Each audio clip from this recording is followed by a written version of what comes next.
Hey everyone, welcome to Two Car Pros. My name is Ryan and today I'm going to show you exactly how to change your engine air filter for a 2019 Mazda CX-5 2.5 liter non-turbo. This is as easy as maintenance gets, so let's jump into it. So as soon as you open your hood, look directly to your right if you're standing in front of the vehicle and you will see the airbox. This is where the air filter lives.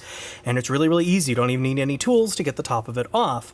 Just reach down here with your fingertip and get that clamp off, and this one too, or clip, however you want to refer to it, and then you just kind of lift up and pull the box towards you, and this will expose your air filter element. And just like that, it removes right on out. And then look inside of the airbox itself. You can see that this one is very clean, but if there's leaves and dirt and stuff like that, you need to get that dirt out of there with like a vacuum cleaner or maybe like a wet paper towel and some cleanser, some light cleanser would be just fine, but as you can see, this one's perfectly fine, doesn't really need anything. Then we take our new filter, which is just like the old one, and place that in, just have it sit down right in the box itself, and then go around the box with your finger, and just kind of make sure that it's sitting in its home and it's not kind of at a strange angle.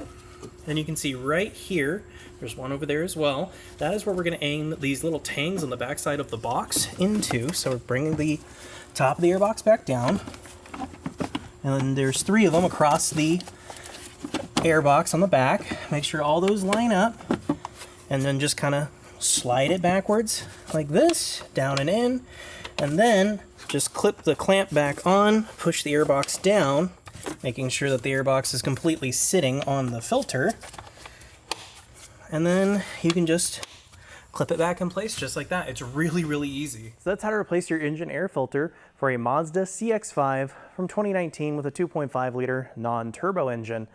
Like I said at the beginning of the video, this is as easy as it gets. This filter costs like $10 or $15, and at the dealer, they're probably going to charge you at least $100 to do this. So it is completely in your best interest to do this job yourself and save, honestly, 10 times the money doing the job yourself. Imagine if you took your car to the dealer just for this one service over the lifetime of the vehicle.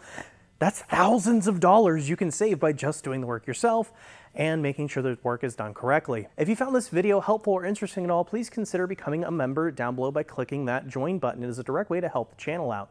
Otherwise, a subscription, like, and comment go a long way for the algorithm, and it really helps my channel out. Thank you so very much for watching, and I'll see you next time.